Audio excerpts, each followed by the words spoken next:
Have you ever dreamed of becoming rich, starting from just 2 coins? Well, meet Sheikh Chilli, the king of daydreams. Sheikh Chilli was a famous man of the past, whose tales of foolishness you must have also heard. One day, Sheikh Chilli was going through the market when a soldier who had bought a small clay pot of oil met him and said, "Hey, mister, pick up this pot and carry it to my home. I will give you 2 penny for your labor." Sheikh Chilli said, "Very well," and lifted the pot onto his head. In his heart, he began to cook up a fantasy. "When I get these 2 annas, I will buy a hen. Then many chicks will hatch from its eggs. Then I will sell them and buy a goat. Its kids will grow and become many, so I will sell them and buy a buffalo.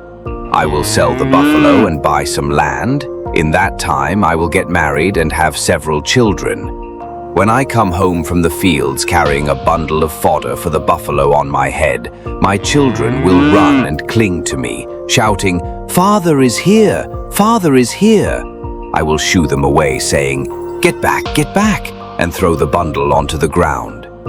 As soon as this thought came to him, Sheikh Chilli mistook the pot of oil for the bundle of fodder and slammed it onto the ground. The pot shattered, and all the oil spilled onto the ground. The owner of the oil said, "Hey, worthless, are you intoxicated? You have spilled $10 worth of oil and mixed it all into the dust." Sheikh Chilli replied, "You are only crying over $10? My entire family has been wiped out.